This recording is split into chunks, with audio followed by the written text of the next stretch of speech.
Kamakailan lang ay nag-ingay sa social media ang isang blind item mula sa kilalang GMA News reporter na si Sir GM Siasat.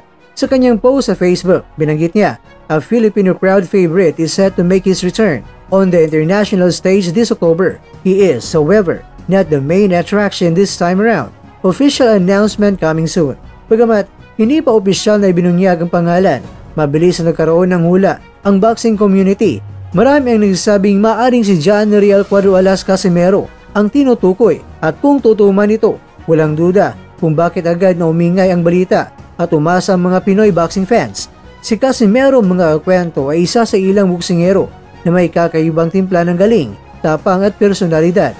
Hindi lamang sa kanyang estilo ng laban na kilala ang former 3 Division World Champion, kundi maging sa kanyang kumpiyansa at tapang sa harap ng kamera at kalaban. Sa tuwing sasampa siya sa ring, hindi lang ito basta laban, ito ay isang palabas na nag-aalok ng kasiguraduhan na may aksyon, gigil at entertainment. Kaya naman, kung siya nga ang tinutukoy ni Siasat, hindi nakapagtataka na masabik ang mga Pilipino sa kanyang pagbabalik kaysa sa ibang mga kasabayan niyang Pinoy boxers. Pero bakit nga ba si Casimero ang hinahanap-hanap ng masa? Una, dala niya ang imahe na isang mandirigma na galing sa hirap, ngunit patuloy na bumabangon. Ang kanyang kwento ay sumasalamin sa maraming